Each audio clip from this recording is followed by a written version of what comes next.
Queen Elizabeth II, the longest reigning monarch in British history. Over 65 years on the throne, yet hers is a reign that nearly didn't happen. I think as for Princess Elizabeth, the abdication must have been catastrophic. Driven by duty. My whole life shall be devoted to your service. She's ruled over crisis and war. Our thoughts today are with those in the South Atlantic. And dramatic social and technological change. Television has made it possible for many of you to see me in your homes on Christmas Day. She's seen over 12 prime ministers come and go. The Queen has a very sharp mind. She's endured the breakup of the Empire and the creation of her beloved Commonwealth. The Queen had an instinct Of what the new Commonwealth was about. Throughout it all, she's been a steadying presence. Yet the most famous woman in the world remains mysterious. This is the inside story, as told by her closest friends and advisors. I think the Queen is basically a very shy person. She's very humble, actually. She's a wonderful mimic. I mean, she's really, really funny. It's hard to imagine a world without her. She has done her job bloody well. Elizabeth, the wife, the mother, the Queen.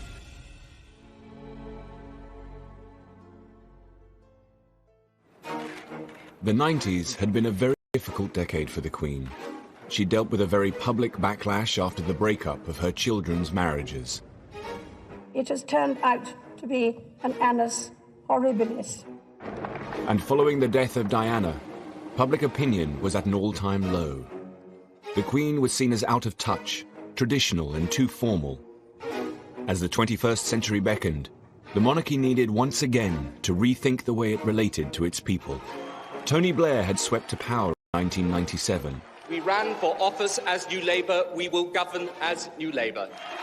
He was the Queen's 10th Prime Minister, her youngest to date, and perhaps her most modern. And he was all too aware of the importance of her role as our monarch. The Queen regards the monarchy as a huge responsibility, and all of her life has been trying to live out this sense of duty and obligation and to make sure that the monarchy remains still relevant to people. I found her ultimately knowledgeable about issues and with this ability to kind of sense where public opinion was in a way that would have put to shame many politicians.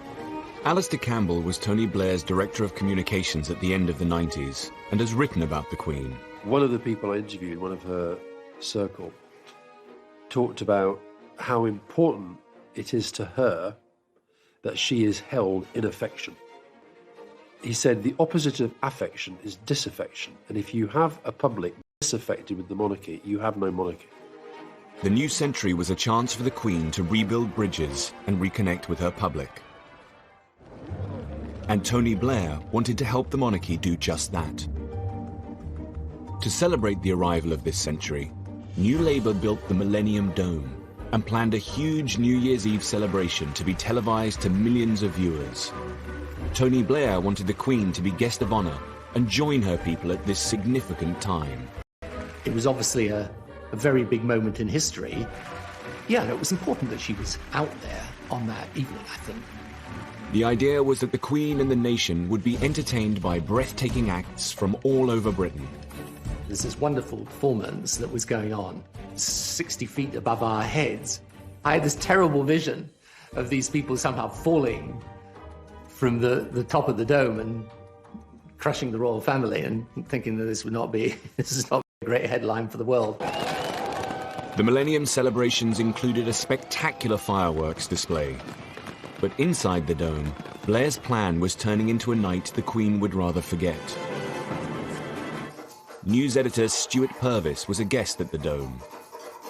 You have to remember that the Millennium Night celebration at Greenwich was not a royal production. It was almost a political production, really. And it showed. It was really a bad event.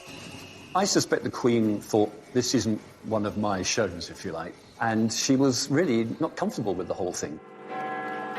As Big Ben struck midnight, the whole dome broke into Auld Lang Syne. This was all a bit weird. Suddenly, it was a kind of family occasion.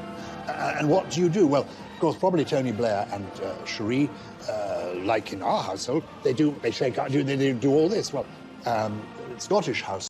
grand Scottish households, they don't do that because the ladies don't want to get all their diamonds and things cluttered up with that, so you hold hands like this. So the Queen and Prince Philip were doing it their way. Tony and Sri were probably thinking, well, how do we do it? And so everyone is feeling a little bit awkward. Her discomfort was palpable to the millions who watched the celebrations on TV. I think Tony was just a little bit conscious of the fact that he's bringing in the new millennium with the Queen, and that's never been done before. So do you grab her hands and make them cross over? And said, no, I don't think it'd been rehearsed. Well, the whole razzmatazz thing, I don't know. It's sort of... It wasn't as you normally see her. To me, it seemed to be, watching, I thought, well, they're putting in a rather funny situation. But she has to react, she has to cope with it. Seen kissing the Queen. It was just caught, I think, just for a minute, just giving her a kiss, which one felt at the time, here, I'm here, it's all right. He was reassuring her that he could get through that situation. I thought the Queen was a bit uncomfortable, and I felt really sorry for her, but I mean, frankly, I was a bit uncomfortable. The whole event was very odd, and the whole night passed in a bit of a blur, frankly. But anyway, she put up with it in extremely, good spirits, considering. The event had put the Queen in an undignified position.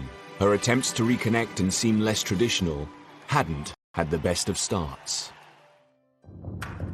At the turn of the century, the Queen was battling negative public feeling. The events at the Millennium Dome had done little to restore her popularity, and it wasn't just a problem at home. Abroad, her unpopularity had been building for some time. In Australia, there were plans to remove her as Queen. Critics speculated that if it could happen down under, then one day it could happen in the UK. In the 1990s, Australian Prime Minister Paul Keating had proposed a republic. It would be the intention that as a result of this committee's deliberations and the public discussion that would follow, the Australian people would be in a position to decide by referendum later in the decade whether Australia should become a republic by the year 2001. Though there's a lot of affection for the Queen in this country still, the country's outlook and aspirations can be represented by a non-Australian. When I met the Queen in Balmoral, she said, of course, I will always take the advice of Australian ministers and the Australian people. And I said, ma'am, we'd expect no less and ask for no more. As well as Australia, the Queen was the head of 16 different nations across the globe, from Canada to Jamaica, New Zealand to Papua New Guinea. If Australia became a republic, more countries could follow suit. But despite the high stakes, she was careful not to get involved in the public debate.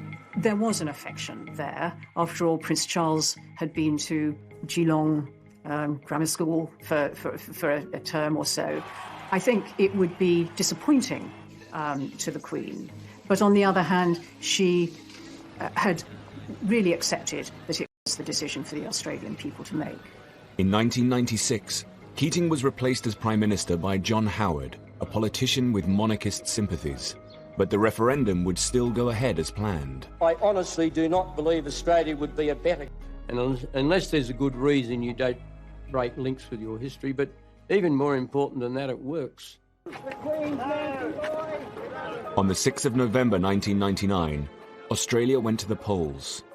As the Queen nervously waited for the result, it looked like her 48-year rule of Australia was about to end. Well, the Queen was intensely interested in the outcome. I knew that whatever the outcome would be, she would wish Australia well and retain an interest and affection in it. When the ballots were counted, the results were a surprise to many. All 6 states had voted to keep the Queen. The country had an appointment with history, and it failed the appointment. Incidentally, the Australian rugby team were in the UK, competing in the World Rugby Cup final in Cardiff. The Queen was there to present the trophy to the winner. I'm told she was very pleased, but by the person who officially conveyed the result. What we didn't know is that the Australians would come to the UK and win the Rugby World Cup, which added a certain piquancy to it, including the Queen presenting the trophy to John Eales, the Australian captain, just after the result of the referendum. As they say in Fleet Street, you couldn't have made up. The Queen's presence at the Rugby World Cup final was a symbolic moment. For many Australians, it was cause for a double celebration. The Queen had held her own in the country she regarded with fondness. But closer to home, family worries were about to test her in a far more personal way. The Queen's sister, Princess Margaret, had been ill for some time. In 2002, her health took a turn for the worse. Princess Margaret had always been the Queen's glamorous and mischievous sister, and they were devoted to each other.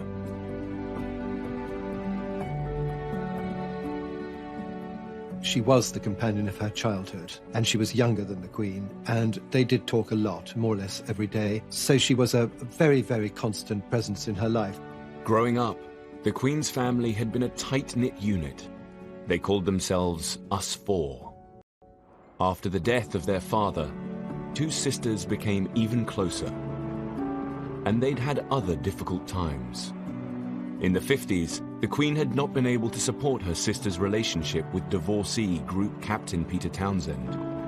But despite this tension, they had remained close. Lady Glenconnor was one of Princess Margaret's best friends and a maid of honor at the coronation. Princess Margaret adored the Queen and was always very loyal. I mean, she always talked and was very proud of what the Queen had done and all that.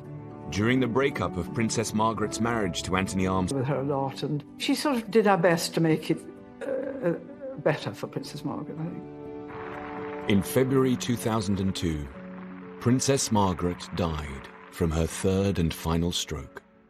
The Queen had lost her only sister. Well, I would imagine she was expecting it, because she had Princess Margaret been ill for a very long time. We were all devoted to her. She was so good to everybody, and I think a lot of people wept a lot. In a way, it was sad, but I was so glad that Princess Margaret, who had suffered so much at the end, and for somebody like that who had been so vivacious and beautiful and enjoying life, to see her in a wheelchair, unable to see, it broke my heart, actually. Princess Margaret's funeral was a relatively low-key affair for a member of the royal family. For the Queen, it was a doubly sad occasion. Princess Margaret's funeral fell on a very painful anniversary. 50 years ago to the day, they had buried her father in the same chapel at Windsor. When Princess Margaret died, and the Queen Mother was still at Sandringham, where she would have probably stayed, but she insisted on coming down to Windsor and taking part in the funeral. A fragile Queen Mother didn't want to be seen by the press. We all sat in front, all the ladies in waiting, together, and it was terribly poignant because the Queen Mother was a wheelchair, and when the coffin went by, she tried to stand up. I think she may have been helped up so that she could be standing when Princess Margaret's coffin went. Princess Margaret was cremated, one of the first members of the royal family, I think, because she wanted to be buried between her parents, and there was any room, really, for ashes. In the weeks after Princess Margaret's death, the Queen Mother's health continued to deteriorate. The Queen had obviously been worried about the Queen Mother for some time because the Queen Mother was an enormous age and was appearing in public very regularly. The Queen would obviously be worried that she was going to fall over or something, which luckily she never did. I think the Queen Mother had been ill for some time, and she had some trouble with her lungs, I think. Constant coughing and that sort of thing. But it was all kept fairly low-key, they didn't talk about it much. And she was, after all, in her 102nd year, I think. Wonderful. The Queen Mother had been the Queen's rock throughout her 50-year reign. I think hardly a day went by without communication between them, either visit or telephone call. And when the Queen was overseas, she wrote a series of letters every day back to her mother. I mean, the Queen Mother had a lot of adulation from the public, and people got a lot of her mother's qualities in her, the Queen. Just 6 weeks after Princess Margaret's death, on the 30th of March, the 101-year-old Queen Mother passed away. The Queen Mother, mysteriously and miraculously, waited until the one day in the year when she could have died without any inconvenience to anybody. She waited until Queen was at Windsor, with all her family around her. The Queen was out riding and was just summoned to Royal Lodge, and as I understand it, the Queen Mother had her head perfectly all right until about 10 minutes before she died, when she just sort of basically spun away.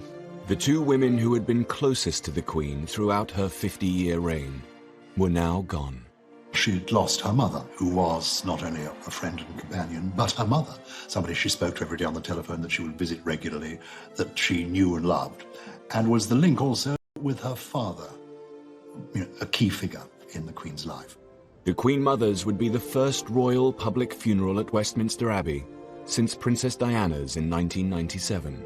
There was speculation in the newspapers that people wouldn't turn up, that, the Queen Mother, being over 100 years old, belonged to another generation, that people wouldn't remember her. In fact, people turned up in their hundreds of thousands. The country was mourning. Sir Michael Wilcox was the Queen's black rod at the time. He was her daily representative in Parliament and responsible for many ceremonial duties. After the Queen Mother's death, he organised for the coffin to be brought to Westminster Hall, where the public would come to pay their respects. Initially, when she died, and at the first coordinating meeting at Buckingham Palace, there was a sense that we should only open the lying in state for a limited period during the day. And I argued against that. I felt that the nation would turn out for the Queen, both in sympathy and to show their affection. We opened on the first morning, and within 3 hours we had a 3-mile queue. And I then said, OK, we'll keep it open 24 hours a day. It was overwhelming, and the queue went right the way out down the other side of the Thames. There were all kinds of people. There were young children, young mothers, young families, and the older generation. So you name it, and they're in that queue. Over 1 million people came to mourn the Queen Mother. It is the fairy tale Queen Mother, the mother of our sovereign. For much older people, she was the Queen during the Second World War. She represented their lifetime story. There is an outpouring of emotion that is about oneself, one's country, exemplified in the life of the person who has died. One hesitates to compare it to the emotion over Diana, but it was, after the death of Diana, swung decisively in the monarchy's favour. She's had a great life. Diana only had a short life, but she's done so much for history, she's gone through so much, and she just really puts the backbone back into Britain. She was a wonderful lady. We love him very much, and he do a lot of good for we. As the Queen left Westminster Hall, the crowd reacted in a surprising way. It would be a transformative moment as the public now began to support the Queen. There was this very polite, very discreet clapping, which was almost symbolising the transference of affection from one great matriarch to another, and I know that the Queen was very touched by that. On the eve of the funeral, the Queen addressed the nation. Ever since my beloved mother died over a week ago, I have been deeply moved by the outpouring of affection which has accompanied her death. But the extent of the tribute that huge numbers of you have paid my mother in the last few days has been overwhelming. I thank you for the support you are giving me and my family as we come to terms with her death and the void she has left in our midst. It must have changed her life enormously to lose her mother and her sister within a few months of each other like that. It must have been very traumatic for her, very sad. I think she missed them a lot. I mean, suddenly she lost her two best friends, really. After the service at Westminster Abbey, the Queen Mother's coffin was taken to Windsor Castle, its final resting place, alongside her husband and daughter, Princess Margaret. I think with the death of the Queen Mother, there was a subtle change in the role of the Queen. Now, the Queen was the oldest member of the family. She was the matriarch. She, as it were, was moving into the Queen Victoria role. She was the senior member of world royalty. And some people say that that almost freed her, that she seemed to relax a bit. Well, Martin Charteris, who I think was her best private secretary, always used to say, wait and see what happens when the Queen Mother dies. Because I think with any parent, somehow they're always looking over your shoulder. And suddenly, she did blossom. There's no question about it. These deaths would herald a new era in the Queen's reign. At the turn of the century, the Queen had lost two the most important people in her life, her sister Princess Margaret and the Queen Mother. Despite the public's sympathy for the Queen, the sovereign still had a problem with her image. She needed a new way to connect to her people and show that she was in touch. She and her senior advisors had created a working party to develop a new strategy. They called it the Way Ahead Group. She, not just the Queen, every single member of the inner royal family came to the Way Ahead Group and private secretaries. The meetings were sometimes a bit chaotic. I recall that the Queen had a bit of a tendency to chat to whoever was sitting next to her rather than paying full attention to the proceedings. The Duke of Edinburgh had to sort of call people to order from time to time. One of the issues the group looked at was the itinerary for the Queen's public engagements. The Way Ahead Group suggested that she made her visits edgier and more inclusive.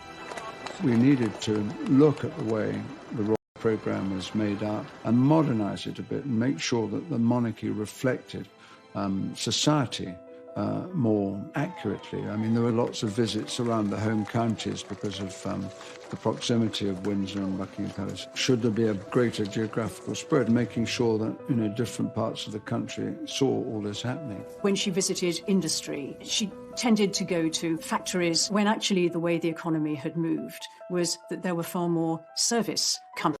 For instance, in the entertainment sector, it's easier to get a little bit stuck in your ways. This was a deliberate attempt to just nudge things forward a bit. The Queen is very pragmatic. She's willing to look at the pros and cons of an argument and then go for something that's, the modern way of doing things. That's another feature of her character. 2002 would be the Queen's Golden Jubilee year, marking 50 years on the throne. But had the Queen done enough to reach out to her people? Had the Way Ahead Group's planning been successful? I remember the Silver Jubilee of 1977, and what a huge event it was, how exciting it was, the street parties. And then as we came up to the Golden Jubilee, 25 years later, 50 years of Elizabeth II on the throne, I sensed, oh goodness, it's not going to be as big an event. Somehow this last decade has been too troubled for the royal family. It's going to be a bit muted. And I think there was apprehension within Buckingham Palace as well. Critics questioned whether the general public would organise any events at all to celebrate 50 years on the throne. In 2001, the palace website included a snooker tournament and a tree planting as some of the few events being planned. The Guardian ran with the headline, "Palace plays down fear of Jubilee flop." The palace asked Lord Stirling, who had organised the Silver Jubilee, whether he could once again put together a programme of celebrations. But even he had his reservations. I said that I need about 48 hours to find out as to whether or not there will be the appetite, because so much had happened as to whether people even wanted to celebrate. Lord Stirling called his friends in big business. Get support of about close to £3 million.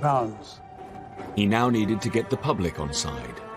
I remember asking Murdoch and crowd how they would feel about supporting it, and Rupert in particular was hugely supportive of the Queen, etc. Rupert Murdoch's newspapers began to get behind the Golden Jubilee. The Sun tried to encourage its readers with the headline, "Have a bash for Her Madge." It would not have been sensible to have spent a lot of time saying, this is going to be the greatest event in British history. I think one of the great insights was, don't set expectations too high, and that would have come from the Queen herself, who doesn't like a fuss. The Queen's Golden Jubilee celebrations kicked off with a nationwide tour. But would the public turn out to greet her? Some were fearful that the Queen might turn up and there wouldn't be a particularly warm welcome. Or would there be a welcome at all beyond the mayor turning up and the civic dignitaries? In fact, it was a huge success.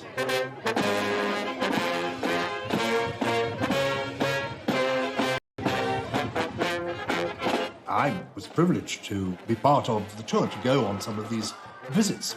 And the Queen was moved, was touched to find that so many people turned up, cheering, waving their flags.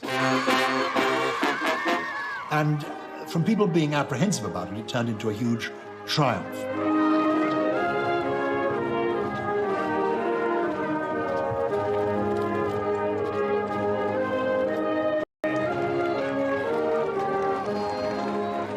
she said, "What's this?" And I said that it was a picture and I drew it for her, and she said thank you. I thought she was going to be quite nice, and she was.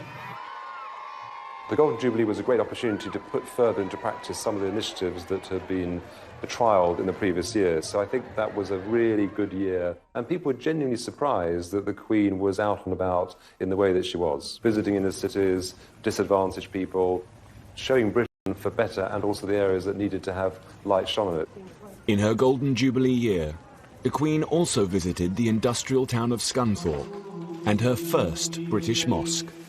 To engage with the Muslim community in this way was one of the most mould-breaking decisions she'd ever made, and one of the most inclusive. The idea came after 9/11, when the terrorist attack on Twin Towers, and I said to them that I need to send a letter to Her Majesty the Queen to invite her. We got a top-class mosque in London and all this area, and she decided to not go there, but decided to come in small, tiny town, North Lincolnshire, which was great. 9/11 just happened. There was a lot of from Her Majesty the Queen to come to the mosque at that time to show that doesn't matter what happened, nobody can divide us, and we are one nation and one people. And I personally really appreciate that. She took the shoes off and she came into the mosque. We were all lined up, everybody, to meet her. We were all anxious and not really prepared, but when we met Her Majesty, it was like meeting someone that we knew from our childhood. She was such a nice, down-to-earth person. Queen takes a huge interest in people when she meets them. I mean, she doesn't just shake hands and turn away. She really wants to talk to them and to know what they're doing and what their interests are. She was very interested in the history of Islam, especially the Mecca, because we had all the pictures here, you see, and she was asking about that. And I was lucky enough to give her a Quran myself, which she accepted, and I think it's still somewhere kept in a safe place, maybe in Buckingham Palace, I don't know. And she might read it. She is Queen for all of us, and it is fantastic that we made the history. The rest of my life and other people's life, it will stay with us. You know, what she did was really, she won the heart of millions of Muslims. At the start of the century, the Queen had been unpopular and out of touch. In her Golden Jubilee year, she showed that she was prepared to evolve as she met different kinds of people and went to new places. Change has become a constant. Managing it has become an expanding discipline. The way we embrace it defines our future. Her Jubilee Parade in June 2002 was the ultimate example of this relaunch. This was a new, more inclusive kind of monarchy. 20,000 people marched down the Mall, including firemen, circus performers, Bollywood dancers, and even Hell's Angels.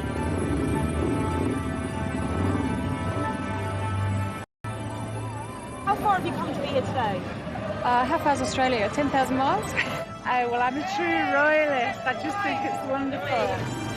The whole world seemed to have come out to celebrate with her.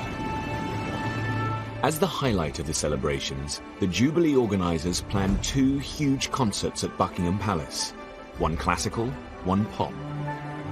3 years earlier, the Queen had been the guest of honour for the New Year's Eve celebrations at the Millennium Dome, which had left her feeling uncomfortable.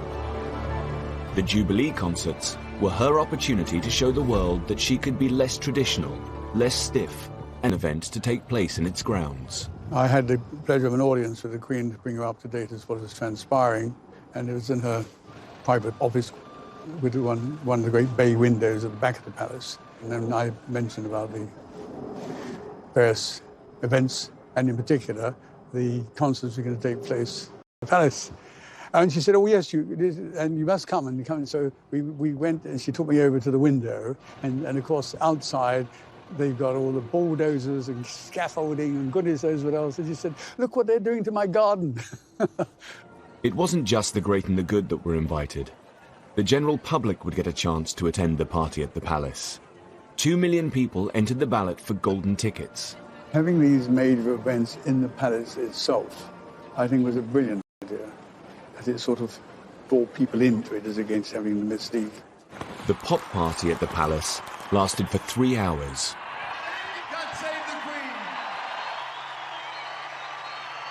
The concert's iconic moment would be Brian May from Queen on the top of Buckingham Palace.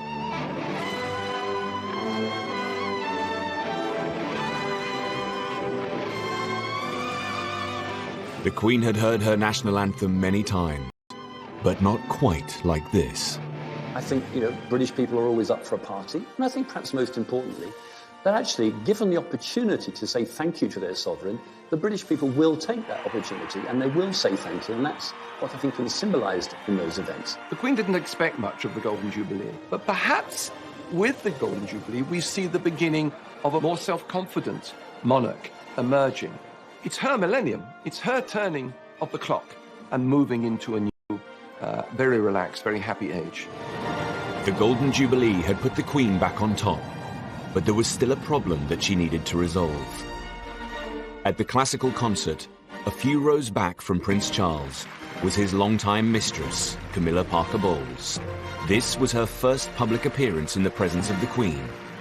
For the Queen, to truly put the difficulties of the past decade behind her, Camilla's status in the royal family needed to be dealt with once and for all. By 2005, it became clear that Prince Charles's relationship with divorcee Camilla Parker Bowles needed to be sorted out. Camilla's presence tarnished the Queen's public image. Divorce from the early years has been the bugbear of the Queen's reign, from the abdication through Margaret and then up to Charles and Diana. It manifested itself still as an issue when it came to the remarriage of these two divorced persons, Charles and Camilla. But there was this extra for the breakup of the marriage and the tragedy of Diana. By the time of the Jubilee, Camilla was living with the Prince at Highgrove. He had always made it absolutely clear that she was a non-negotiable part of his life. So you have a situation where the Prince of Wales is basically, if I can put it like this, living with his mistress. And that's not very satisfactory, because one day he becomes head of the Church of England. She was a divorcee. He had also been divorced, but his first wife was dead. In an attempt to introduce a more positive image of Camilla, Prince Charles ran a carefully planned public relations campaign. The Camilla problem needed to be settled before his succession to the throne. If he was going to marry her, it had to happen during the Queen's reign, and so a very well orchestrated campaign set up, which took about 2 or 3 years, at the end of which they were able to marry. The 9th of April 2005, Charles and Camilla married in Windsor Registry Office. But there was one key person who could not attend. The Queen clearly believes in being the defender of the faith, and people also forget she is the supreme governor of the Church of England. So there are certain things that she will not do because of the kind of authority God has given her. The Queen could not possibly be seen to countenance the remarriage of two divorced persons. So it was quite simple. They had to go down to a registry office in town, in Windsor, and get that side of things done, the public side, with her not involved. But it doesn't mean she will be unloving. So she would really recuse herself from those areas which, in fact, she says to herself, I am the supreme governor, but Charles, my son, a service where God's blessing and forgiveness is being asked for, I'll be there. The Queen did attend the blessing and hosted their reception at Windsor Castle. Sir Nicholas Soames was one of the wedding guests. It was a wonderful day, a huge gathering in St George's Hall. And the Queen was very, very much on parade. And she made the most charming speech. It was a special day for the Queen in more than one ways, in that it was the day of the Grand National. Brass tapped. Voice says, the Queen has an announcement to make, an important announcement. And the Queen stands there and says, yes, exciting news, everyone. Hedgehunter has won the Grand National. She used it as a metaphor and talked about Charles and Camilla and said how they'd survived Beecher's Brook, how they'd survived the chair and all the other obstacles. She said, welcome to the winner's enclosure. And to liken the struggle that they'd been through to the Grand National from the Queen really was the sign of approval. She was absolutely charming, and there was a great roar of approval. I mean, a great roar after she'd done it. It was a great day. No, absolutely. Gosh, I mean, what a time it has been. The marriage seemed to draw a line under the Queen's troubles. In 2006, as she approached 80, the monarch moved into a new phase. I do think the press in particular didn't see the royal family institution, the monarchy, as being a source of stories in the way that they had previously, and that made a difference. I think the country were getting used to a new generation of the royal family, and I think the fact the young princes were emerging made a huge difference. I think people began to see the Queen also not just as a mother, but as a grandmother. As the decade ended, her grandchildren began to take a more visible role in royal life. They obviously love her, and I'm sure she loves them too. And I'm sure they go to her for advice, because they couldn't have a better person to ask. I think if you asked Prince William and Prince Harry if they'd learned anything from the Queen and the Duke of Edinburgh, they would say a great deal. I know that's the case because I've heard them talk about their grandparents in terms of respect, affection, but also seeing how they do things. And if you like the style of Prince William and Prince Harry, it's because they've learned a lot from past masters at the game. As the Queen headed towards the end of the decade, she had a new confidence. I think the Queen is basically a very shy person. I've seen her stepping out of the royal train and having to gear herself up to face the crowds many times. When that challenge is overlaid with public criticism, as there was, for instance, at the time of Princess Diana's death, it's very hard to bear. So if instead what you're reading in the newspapers and seeing on television is broadly supportive and warm towards you, you relax in turn. And that is what's happened to some degree for the Queen. Finally, she came into her own and became in many ways a different woman, clearly at ease with herself, but she is clearly totally at ease enjoying her job, and the country is enjoying her doing it and wants her to go on doing it as long as jolly well possible. She had seen personal loss with the deaths of her mother and sister. She had seen her son and heir, Prince Charles, remarry, and she had proved her relevance to the British people. At the end of the decade, her popularity had never been so high. The world now saw a more self-assured monarch, the nation's grand. Recognize that you have to be more out there with the people in today's world, but you never forget with her that she's the Queen, and that ability to retain the aura at the same time as move with the new age, that's really what marks her out, I think. In 2012, the Queen celebrated her Diamond Jubilee, marking 60 years on the throne. She became only the second monarch in British history to reach this landmark. The first had been her great-great-grandmother, Queen Victoria. Queen Elizabeth II's reign had encountered many highs and lows in its 6 decades, but she had come through them all. Inevitably, a long life can pass by many milestones. My own is no exception. As the Queen moved into her 90s, the decade would test her strength, wisdom, and moral leadership. But in 2012, the UK prepared to celebrate the Queen's Jubilee and thank her for her years of service. By the time of the Diamond Jubilee, the Queen had had a bit of practice at Jubilees. They didn't worry her so much anymore. She had entered this more serene, less controversial aspect of her reign.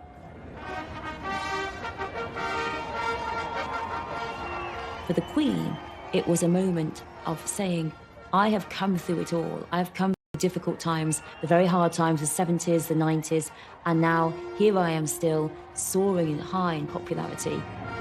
To mark her Diamond Jubilee, Britain would hold year-long celebrations. The highlight was a River Thames pageant, harking back to the golden era of Elizabeth I. I wanted to do something wonderful on the Thames and propose the idea for a pageant, and a pageant of the size and scale which hadn't been seen on the river for over 200, 300 years. The vision was to bring the Thames to life, magnificently with boats and music and bells and whistles. The Queen would survey a flotilla of passing boats. Over 1 million people lined the river to catch a glimpse of the Queen and her Thames pageant. Every single one of them wanted to express their pride in their nation and their patriotism to the Queen. I think that's what motivated everyone. A wonderful day. Everywhere you looked up to the high-rises, on the bridge parapets, on the riverside. Everywhere there were people shouting and cheering and waving flags. It was just the most extraordinary sight. It was wonderful. Despite the June date, it rained for most of the pageant. Specially chosen to perform in front of the Queen.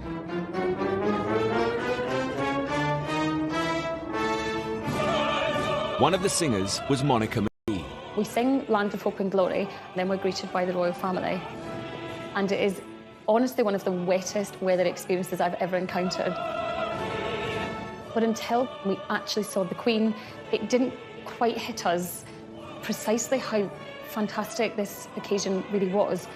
And then I don't think anyone felt wet or cold. And I think it just took on a kind of quite strange, otherworldly moment. We just think this is our job, to honour this woman and try and do our job really wonderfully for someone who's been done her job for decades.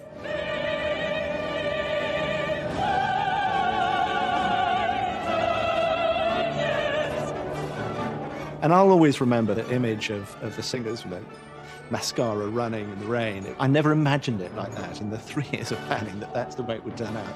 But it was wonderful in the way it was completed. There was also, I think, a feeling of poignancy on her part and on the part of those who were there, that this could well be the last time. That the idea that maybe one day, before too long, we won't be saying, God save the Queen anymore, added something to that occasion.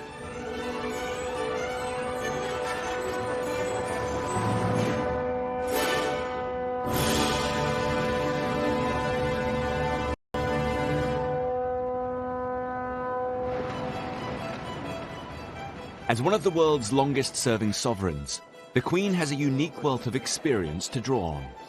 She meets more people who are experts in their field, including politicians and industry experts and people from academia, than probably anyone else around.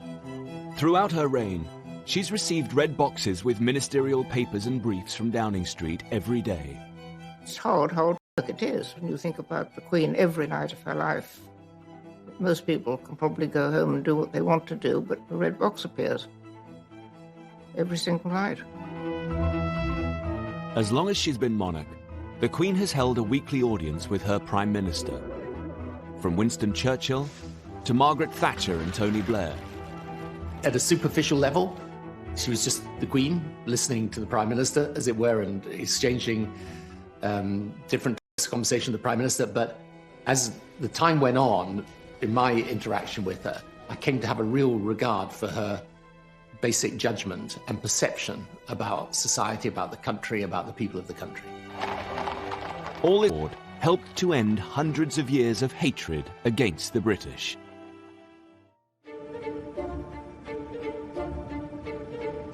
The Queen is the world's most travelled monarch. She has officially visited over 120 countries. But in 2011, she went to a new place, just 100 miles across the sea, the Republic of Ireland. She was always really interested in the peace process, very committed to it. One of the few conversations where she literally picked up the phone and you held the phone, as they said, it's the Queen on the phone, was after the Northern Ireland peace agreement. For over 100 years, British rule had been viciously contested in Ireland.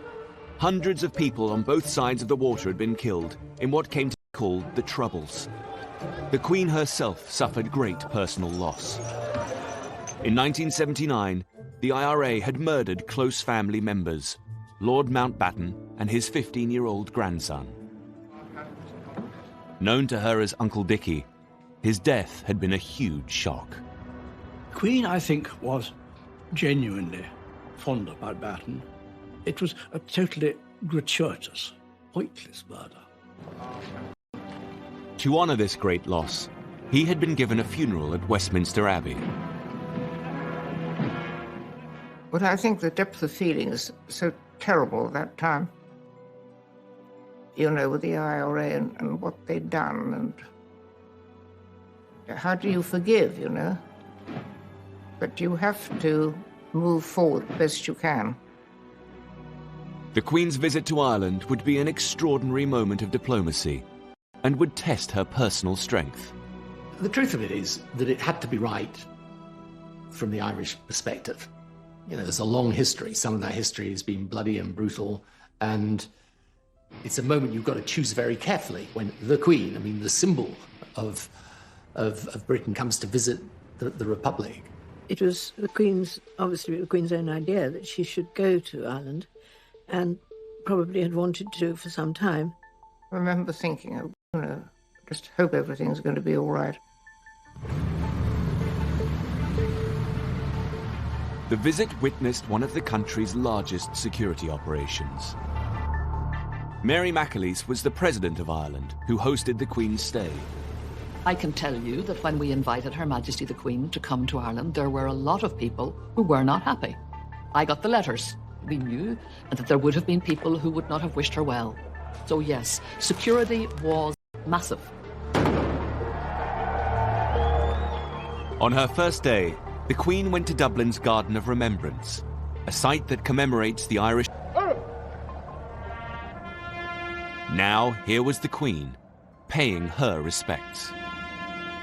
She laid a wreath, she stepped back, and she did something that nobody really expected. It's a simple thing. She inclined her head.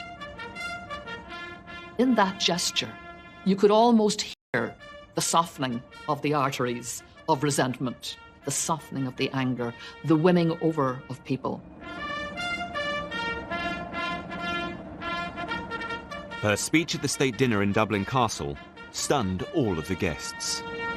The very first words she used, to everybody's surprise, were 5 Irish words.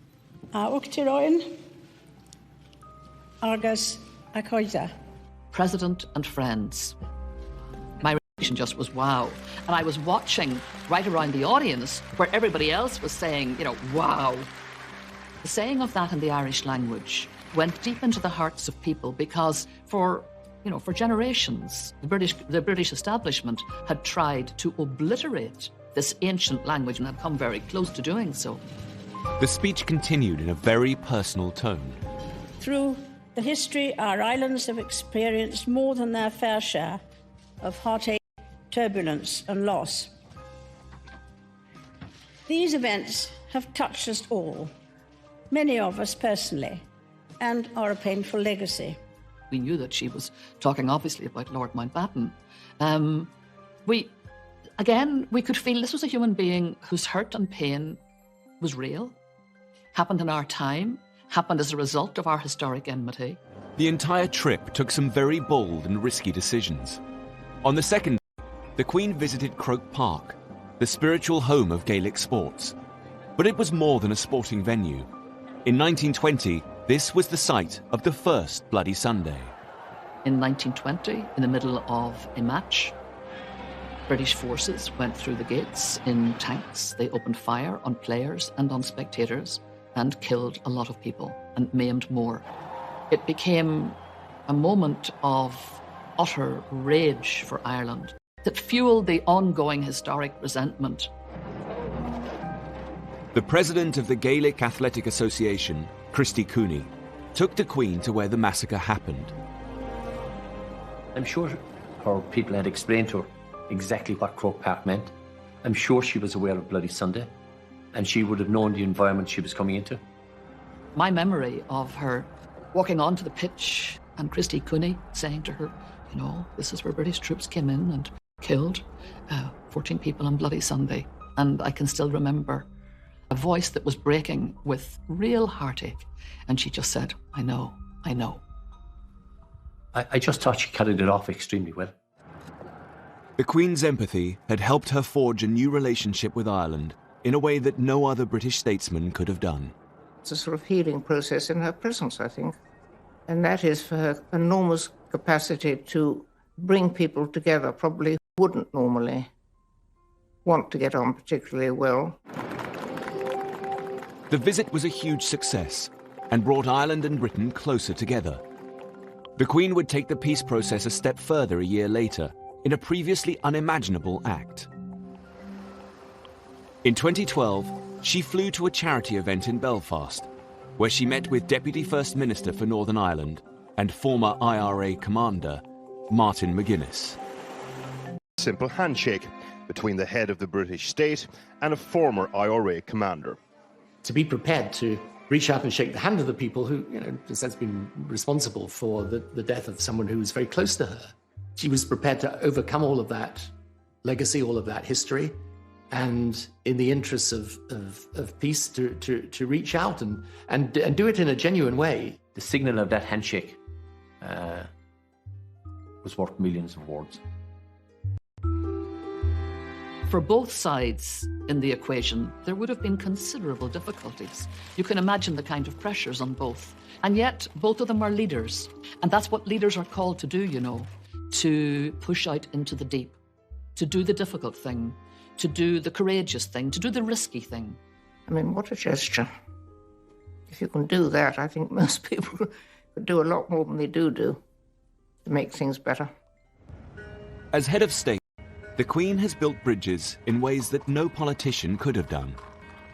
Back at home, her responsibility in this role is one that she's had to carefully navigate over the years. The Queen must be above politics, but she is a crucial cog in our constitution. Not only does she officially open Parliament, she is still the only person who has the power to appoint a Prime Minister.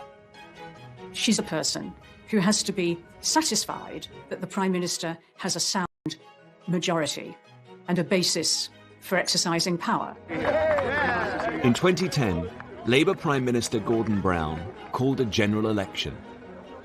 The polls showed that there may not be a clear winner, which would leave the Queen in an unprecedented scenario about who to appoint as Prime Minister.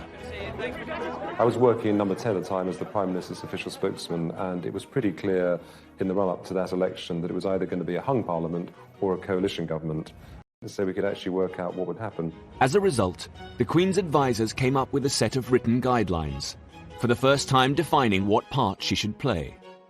The Cabinet Manual does make absolutely clear that the Queen has no role other than a formal role in appointing the Prime Minister.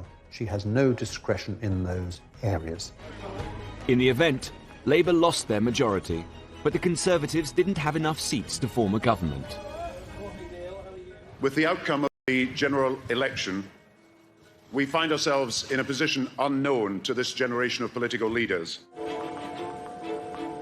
As talks got underway for a coalition government, the Liberal Democrats, led by Nick Clegg, were courted by both the Conservatives and Labour. But these discussions would take time. The Queen remained at Windsor Castle for the 5 days of the coalition negotiations, so that no one could accuse her of intervening in the process. I was in the Prime Minister's study when he called Nick Clegg on the Tuesday afternoon and said, "Nick, I can't wait any longer, nor can the Queen. I need your answer." And Nick Clegg then had to make the decision that he would go into coalition with the Conservative Party. I've informed the Queen's private secretary that it's my intention to tender my resignation to the Queen. I shall advise her to invite the Leader of the Opposition to seek to form a government. For his final trip to the palace, Gordon Brown took his wife and 2 small sons, as Labour bowed out of power.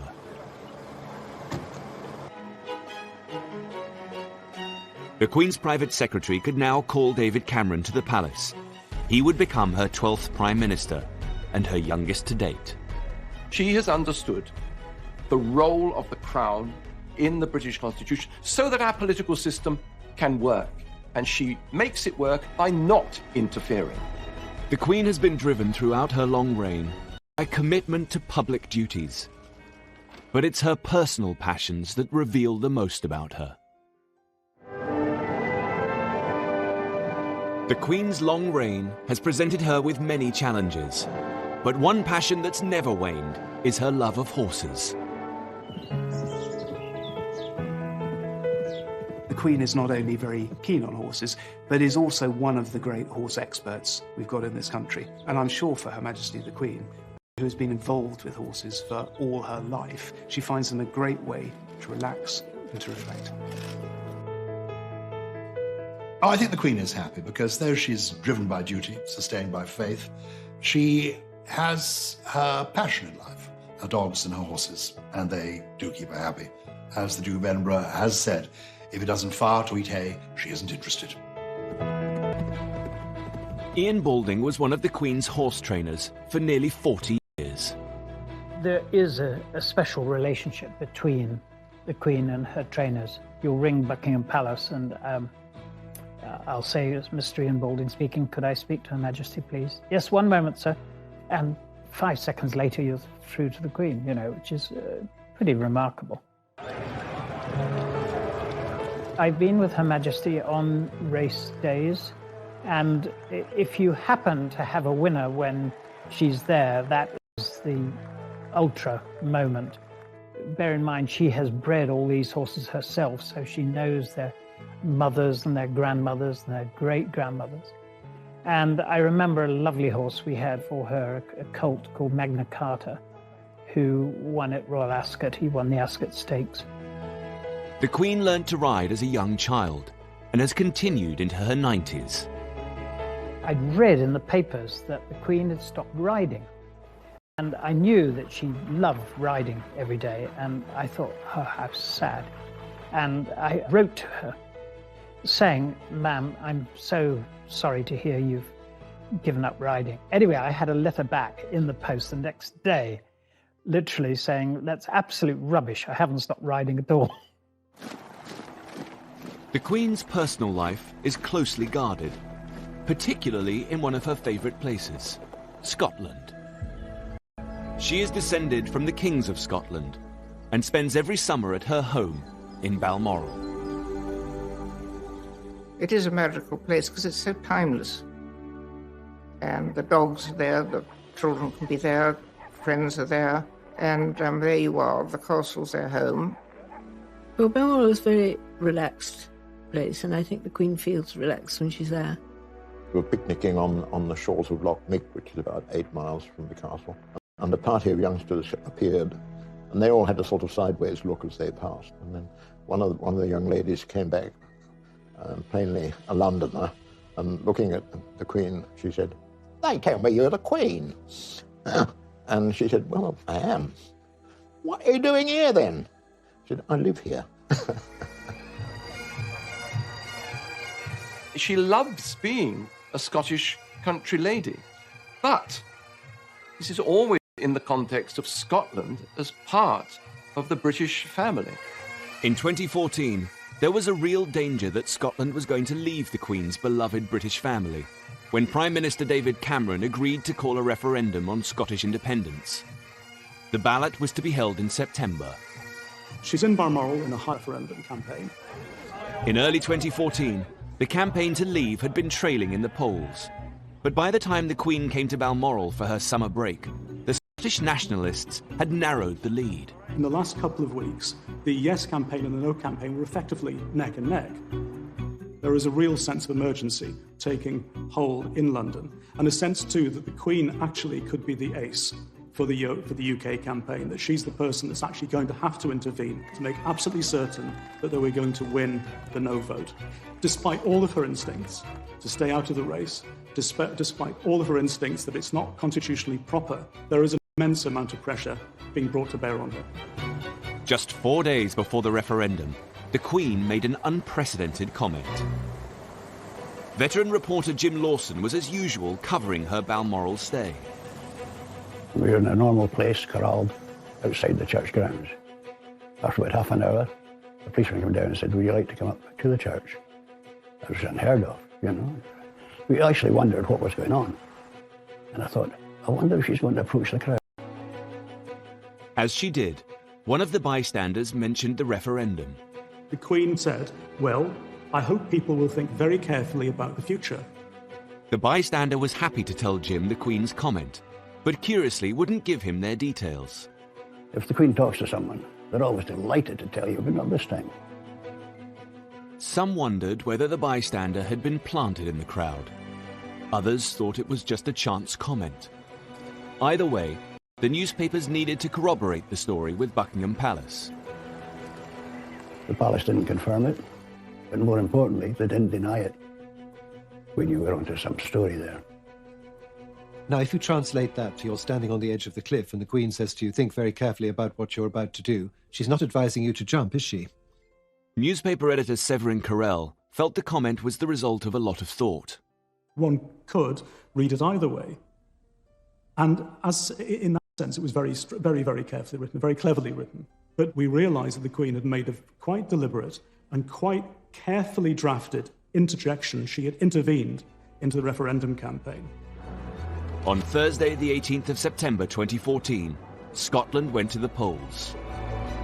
The majority of the people voting have voted no to the referendum question. I have worked so hard to save Scotland because I'm a proud Scot and I'm a proud Brit. Ladies and gentlemen, I think that's been a pretty fair kick of the ball. For now, the Queen's United Kingdom was intact. But this wouldn't be the last time that her position would be used in politicians' arguments. In 2016, the question was to leave or remain in the European Union.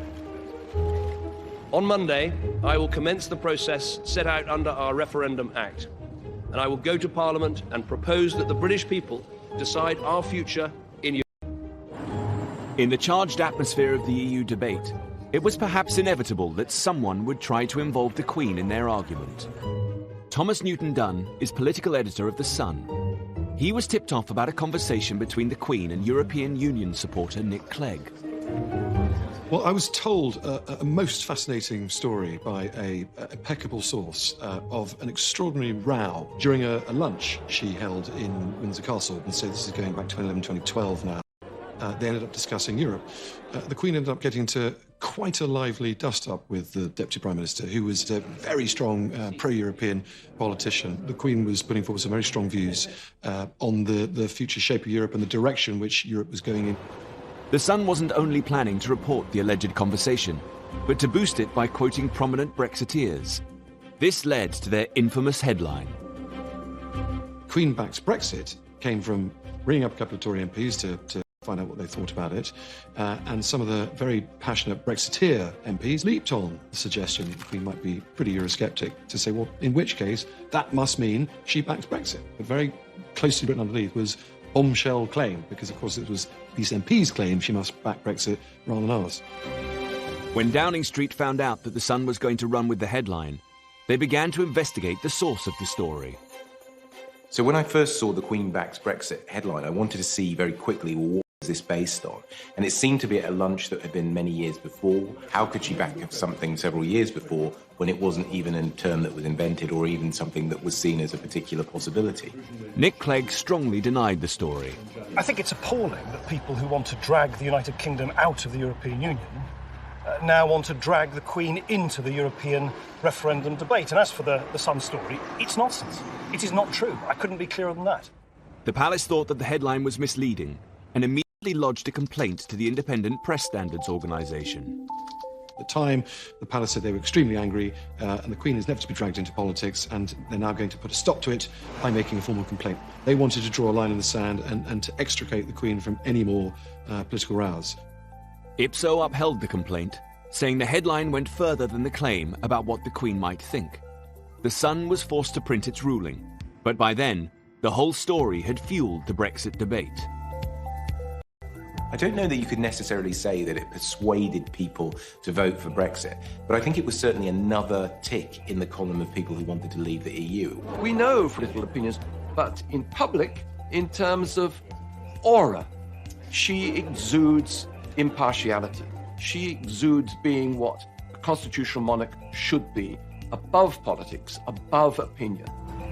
As head of state, the Queen has battled to stay out of politics, but at times she needs to be at the forefront of Britain's national events and disasters. In 2017, the world woke up to one of the most shocking tragedies of recent times, the Grenfell Tower fire. Where the fire was now spreading, people were reaching out from the front window, trying to grasp a bit of fresh air, trying to breathe. It looked like they were struggling. It was harrowing, torturing screams for help. It was honestly literally like a horror movie. When the fire got to its peak point, I could actually hear a man screaming, and then all of a sudden the screaming just stopped. In the past, the Queen has been criticised for her slow response.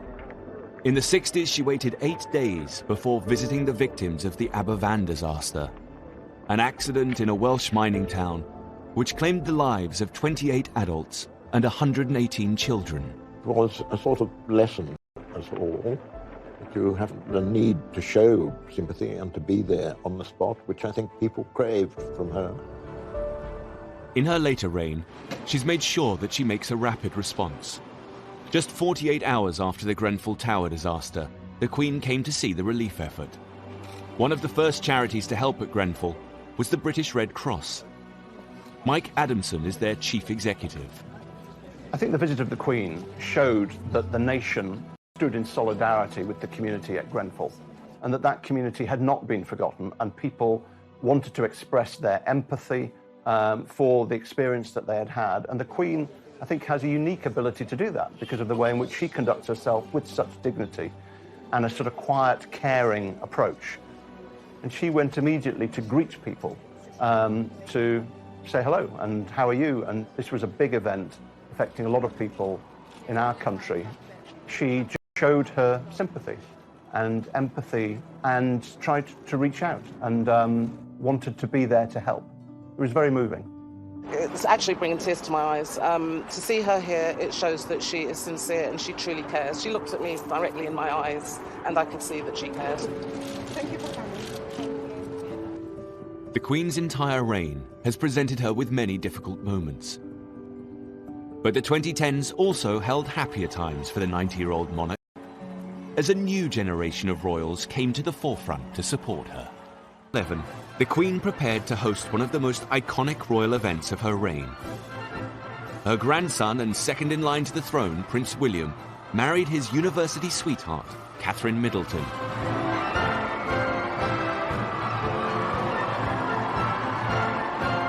It was a significant moment for the Queen's succession.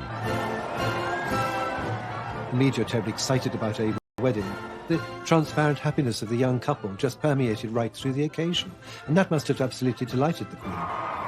Marriage is vital to the royal family. It's about stability. It's the fact that you're going to continue down the generations. It's all about passing on the gene. Special relationship with all her grandchildren, particularly Prince William. It was the Queen herself who gave Prince William his constitutional history lessons. And when he becomes king, it is in her constitutional style that he proposes to reign. I think the Queen and her grandchildren are all very close, and she takes great interest in them. And they're getting to the age now when they want to help. But it always makes me cross that people concentrate so much on Prince William and forget the fact that he's not the heir to the throne, Prince of Wales is. Prince Charles's style is in stark contrast to his mother. While she tries to remain politically neutral, her son has always made his views very clear. Prince Charles consciously set out to take advantage of the relative constitutional freedom that a Prince of Wales has, as opposed to the monarch, to push the causes that he believes in. Therefore, he has felt it totally within his remit to write letters lobbying unashamedly prime ministers, ministers, members of the Church of England, bishops, to get his point of view across. He didn't write me that many letters, but when he did, they were perfectly sensible things. I mean, and they were much more in the sense of saying, look, I've been talking to people, for example, about countryside issues, or they might be about defense questions, and certainly around issues to do with climate change, the environment, and so on. He seems to have proclaimed that this is going to continue once he becomes king. And he believes he can rule in a different constitutional style from his mother. He will do very well. But, you know, I think that's all in the future. But I don't think one wants to be under any delusion of the fact that this will be a great task. As the Queen continues into her 90s, Prince Charles has begun to take on more of his mother's responsibilities. On Remembrance Sunday 2017, he laid the wreath at the cenotaph. As head of the armed forces, it's one of the Queen's most symbolic duties and points to a changing of the guard. One of the Queen's most important legacies will also be the Commonwealth. In an era that might otherwise have seen the disappearance of things monarchical, she brought it into the 21st century. You can't quantify it. She really has been part of the invisible glue holding it together. And the Commonwealth, in turn, has valued her energy, her commitment, her good humour, and her enjoyment of it enormously. Thank you, Mr. Prime Minister of Canada, for making me feel so old. In 2018, there was confirmation that Prince Charles will succeed the Queen as head of the Commonwealth. It was the latest in a series of landmark events for the royal family in just a few years. In July 2013, Prince George was born to the Duke and Duchess of Cambridge.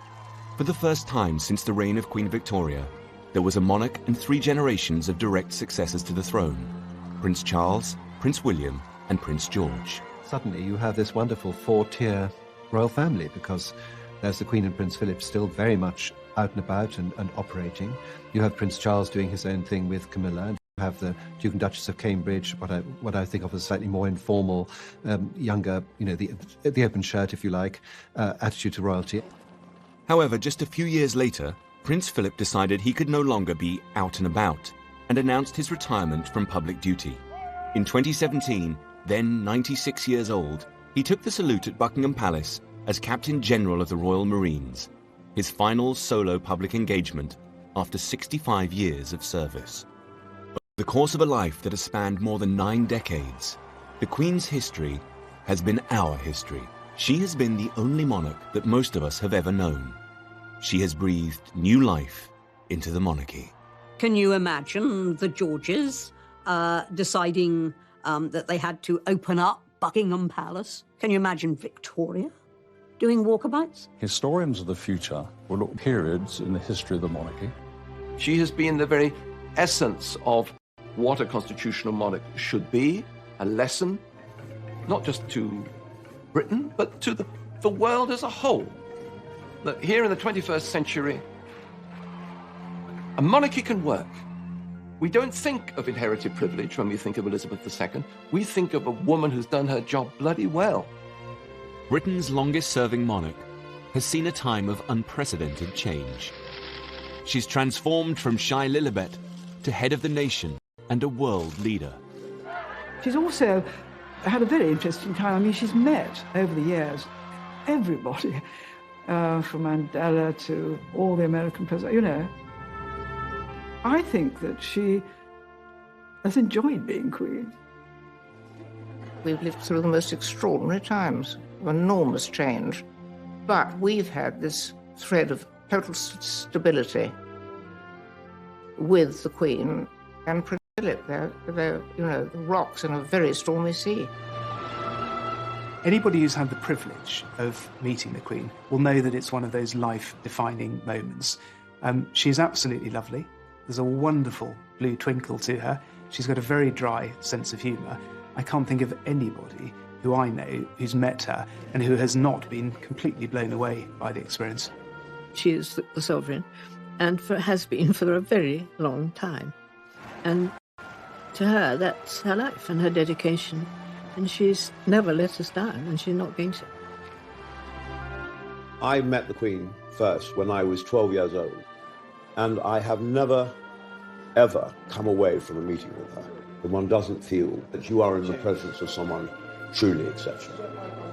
They will be very, very big shoes to fill.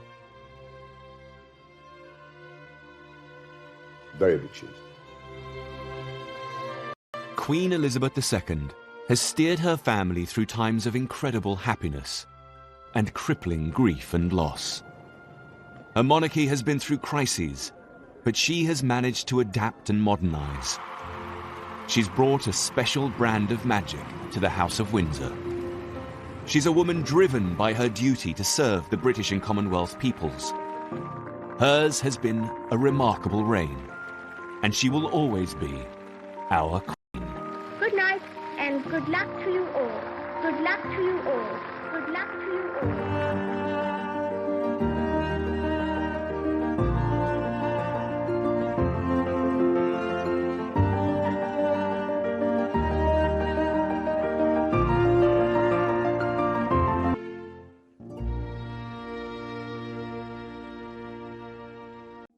that the Queen and the nation would be entertained by breathtaking acts from all over Britain. There's this wonderful performance that was going on 60 feet above our heads. I had this terrible vision of these people somehow falling from the top of the dome and crushing the royal family, and thinking that this is not a great headline for the world. The Millennium celebrations included a spectacular fireworks display. But inside the dome, Blair's plan was turning into a night the Queen would rather forget. News editor Stuart Purvis was a guest at the dome. You have to remember that the Millennium Night celebration at Greenwich was not a royal production. It was almost a political production, really. And it showed. It was really a bad event. I suspect the Queen thought, this isn't one of my shows, if you like. And she was really not comfortable with the whole